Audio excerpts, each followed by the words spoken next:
Assalamualaikum warahmatullahi wabarakatuh.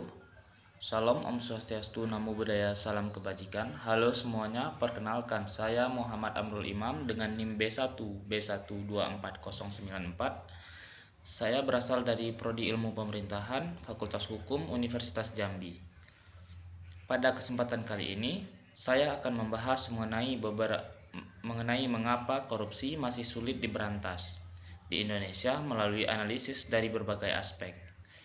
Di antaranya, yang pertama yaitu dari aspek budaya, kedua kelembagaan, ketiga politik, keempat hukum, dan yang terakhir adalah partisipasi masyarakat.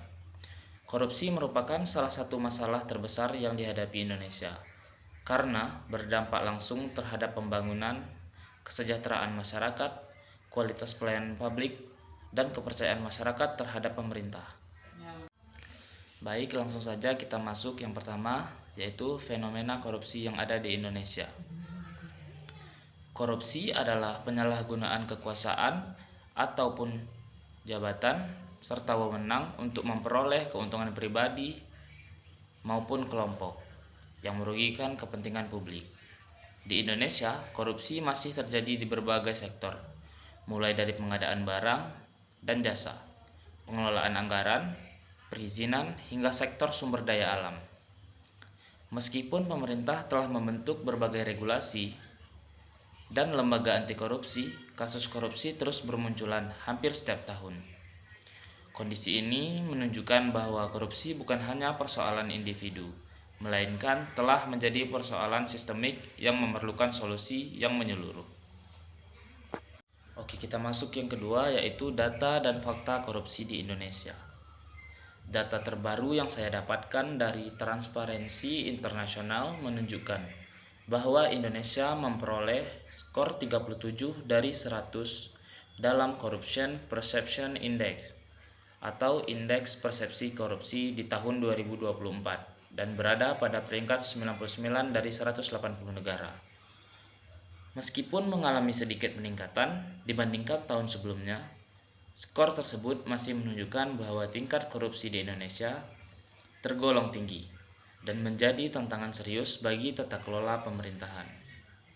Nah, selain itu, Indonesia Corruption Watch mencatat bahwa korupsi masih banyak terjadi pada sektor pengadaan barang dan jasa, penyalahgunaan anggaran, serta praktik suap yang melibatkan pejabat-pejabat publik. Data tersebut memperlihatkan bahwa korupsi masih menjadi ancaman nyata terhadap efektivitas pemerintahan dan pembangunan nasional ke depannya. Yang ketiga yaitu kasus korupsi aktual yang ada di Indonesia. Salah satu kasus korupsi terbesar yang menjadi perhatian publik adalah kasus korupsi tata niaga timah yang ditangani oleh Kejaksaan Agung Indonesia. Berdasarkan hasil investigasi, kerugian negara yang diperkirakan mencapai sekitar 300 triliun rupiah yang berasal dari kerugian keuangan negara dan kerusakan lingkungan akibat aktivitas pertambangan yang tidak sesuai dengan ketentuannya. Kasus ini menunjukkan bahwa korupsi tidak hanya menghilangkan uang negara, tetapi juga berdampak terhadap lingkungan hidup, perekonomian daerah, dan kesejahteraan masyarakat. Kasus tersebut juga memperlihatkan bahwa praktik korupsi seringkali melibatkan jaringan yang kompleks antara pejabat publik dan pihak swasta sehingga proses pemberantasannya menjadi lebih sulit. Baik, kita masuk ke faktor-faktor yang mempengaruhi korupsi. Yang pertama adalah faktor budaya. Faktor ini yang menyebabkan korupsi sulit diberantas adalah budaya. Menurut Syed Hussein Alatas, korupsi dapat berkembang ketika masyarakat mentoleransi penyalahgunaan kekuasaan dan menganggapnya sebagai sesuatu yang biasa. Nah, di Indonesia masih terdapat budaya-budaya gratifikasi atau pemberian hadiah yang terkadang dianggap sebagai bentuk terima kasih kepada para pejabat pemerintah. Meskipun tidak selalu melanggar hukum, praktik tersebut dapat menjadi pintu masuk terjadinya suap dan korupsi. Selain itu, sanksi sosial terhadap pelaku korupsi masih relatif lemah sehingga efek jera tidak hanya bergantung pada hukuman hukum, tetapi juga pada tekanan moral dari masyarakat. Yang kedua adalah faktor kelembagaan. Indonesia sebenarnya telah memiliki berbagai lembaga pengawasan seperti yang pertama adalah Komisi Pemberantasan Korupsi atau KPK, Badan Pemeriksa Keuangan, Ombudsman, dan aparat pengawasan internal pemerintah. Namun, dalam praktiknya masih ditemukan kelemahan koordinasi, keterbatasan sumber daya manusia, serta pengawasan yang belum optimal.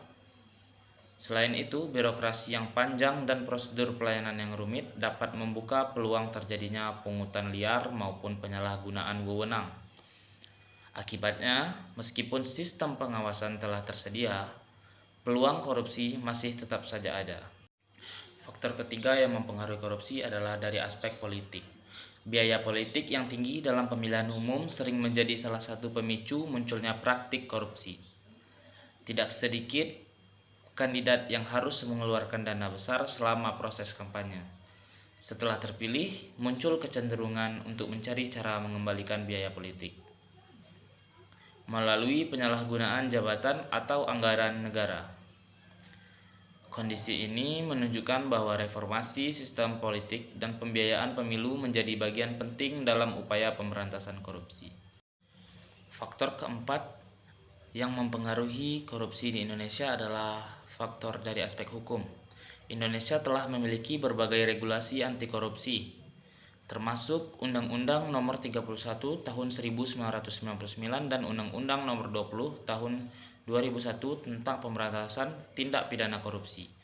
Namun demikian, proses penegakan hukum masih menghadapi berbagai tantangan, seperti lamanya proses persidangan, upaya hukum berulang, hingga persepsi masyarakat bahwa hukuman terhadap koruptor belum sepenuhnya memberikan efek jerah. Apabila risiko melakukan korupsi dianggap lebih kecil dibandingkan keuntungan yang diperoleh, maka korupsi akan terus berulang. Baik, ini adalah faktor terakhir yang mempengaruhi korupsi yang ada di Indonesia, yaitu faktor dari partisipasi masyarakat. Pemberantasan korupsi tidak dapat hanya mengandalkan aparat penegakan hukum. Masyarakat juga harus terlibat aktif dalam mengawasi penggunaan anggaran dan pelaksanaan kebijakan publik. Namun, masih banyak masyarakat yang enggan melaporkan dugaan korupsi karena takut terhadap tekanan, kurang memahami mekanisme pelaporan, atau tidak percaya bahwa laporannya akan ditindaklanjuti oleh aparat. Padahal semakin tinggi pengawasan publik, semakin kecil peluang korupsi untuk dilakukan secara tersembunyi. Saya akan memberikan beberapa saran dan rekomendasi untuk mengatasi korupsi. Untuk mengatasi korupsi, diperlukan beberapa langkah-langkah yang realistis dan berkelanjutan. Yang pertama, memperkuat pendidikan anti korupsi sejak dini untuk membangun karakter dan integritas generasi muda. Kemudian yang kedua adalah meningkatkan transparansi melalui digitalisasi pelayanan publik guna meminimalkan interaksi yang berpotensi menimbulkan praktik suap. Yang ketiga, memperkuat sistem pengawasan internal dan eksternal pada setiap lembaga pemerintahan.